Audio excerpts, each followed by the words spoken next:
सीमा गुलाम हैदर पाकिस्तान से भारत आई। वो बिना वैध दस्तावेज़ों की आई, लेकिन सिर्फ एक इमिग्रेशन का मामला नहीं है। ये भारत पाकिस्तान के रिश्तों, आतंक के ख़तरे और आंतरिक सुरक्षा के नज़रिए से सेंसिटिव इशू है।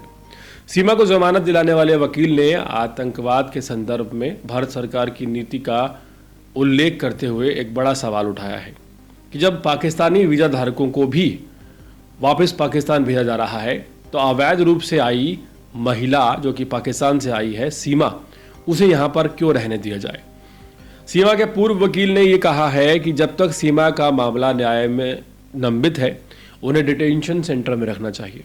ये सुझाव भारतीय कानून के अनुरूप है, क्योंकि अवैध घुसपैठियों को जब तक उनका डिपोर्ट नहीं हो जाता, तब तक डिटेंशन सेंटर में रखा जाता है। ग्रेटर नोएडा के रबूपुरा इलाके में रहने वाली पाकिस्तानी महिला जो कि अवैध रूप से रह रही है, उसने एक आरोप लगाया कि एक शख्स उसके घर में ज़बरन घुसने की कोशिश करने लगा, और इस आरोप के बाद रबूपुरा कोतवाली में मामला दर्ज किया गया। सीमा के पति सचिन मीना की मां रितु देवी द्वारा एफआईआर दर्ज करवा दी गई है।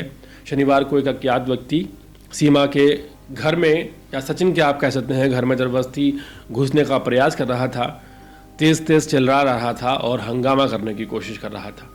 उस समय सीमा और उसके बच्चे घर के अंदर मौजूद थे।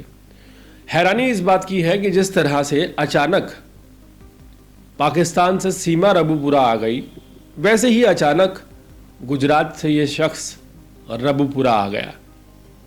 जांच के दौरान पुलिस ने तेजस झानी नाम के एक व्यक्ति को गिरफ्तार किया है, जो गुजरात के सुरेंद्र नगर का रहने वाला है। उसने सीमा को थप्पड़ भी मारा है। प्रारंभिक जांच में पुलिस ने उसकी मानसिक स्थिति सामान्य नहीं बताई है। सीमा हैदर अवैध रूप से नेपाल के रास्ते रबूपुरा यानी कि ग्रेटर नोएडा आ गई थी, और यहाँ पर तेजस गुजरात से रबूपुरा आ गया। जहाँ तेजस को रबूपुरा आने पर यह बताया जा रहा है कि उसकी मानसिक हालत ठीक नहीं है, वहाँ सीमा को क्यों नहीं कहा जा रहा कि उसकी मानसिक हालत भी ठीक नहीं है।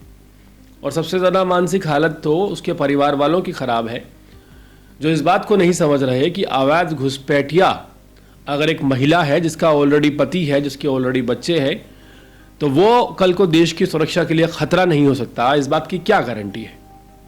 और दूसरी बात कि अगर सीमा हैदर ये समझती है कि सचिन के बच्चे को जन्म देने के बाद उसने इस बात की इंश्योरेंस ले ली है कि उसे अब भारत में रहने का कानूनी हक मिल गया है, तो ये कानून पहले ही ख़त्म हो चुका है। बड़े सवाल खड़े होते हैं कि आखिर किस बिना पर, सिर्फ इसलिए क्योंकि सीमा हैदर एक महिला है, उस पाकिस्तानी को भारत में रहने दिया जाए। एक बड़ा सवाल ये है। और दूसरी चीज़, सीमा के कहने पर भारत के ही एक नागरिक पर एफआईआर दर्ज हो जाती है। सीमा किस तरह से अचानक रहस्यमय तरीके से रबूपुरा में प्रकट हो गई, और सीमा के पीछे पीछे उन्हें थप्पड़ मारने वाला तेजस कैसे गुजरात से रबूपुरा पहुंच गया। गुजरात से रबूपुरा पहुंचने तक उसको कोई दिक्कत नहीं आई।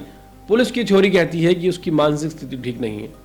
सबसे ज़्यादा हैरान करने वाली बात यह है, बड़ा सवाल यह है कि देश की सुरक्षा के साथ आखिर खिलवाड़ क्यों किया जा रहा है। सिर्फ एक लव स्टोरी को हिट कराने के लिए, या मीडिया की एक ऐसी स्टोरी बनाने के लिए जो कई दिनों तक मीडिया को टीआरपी और व्यूज़ दे सकती है। सवाल यह है कि आखिर जिनका वीज़ा बाकी था, उनका वीज़ा कैंसिल कर दिया गया, और सीमा हैदर अवैध तरीके से भारत आई है, उसे भारतीय नागरिकता देने के कोई कानूनी अधिकार नहीं है। यह बयान उस समय सामने आया जब सीमा का मामला देश भर में चर्चाओं और विवादों का विषय बना हुआ है। इस मामले में ना सिर्फ कानूनी बल्कि सामाजिक और राजनीतिक दृष्टिकोण भी अलग अलग नज़र आ रहे हैं। लेकिन बड़ा सवाल यही है कि अगर उन सभी लोगों को देश से निकाला जा रहा है जो पाकिस्तान में रहते हैं और भारत वीज़ा लेकर आए थे, तो वीज़ा लेकर नहीं आई घुसपैठिया, उसे कब निकाला जाएगा, एक बड़ा सवाल है। पूरे मामले पर अपनी राय ज़रूर दें।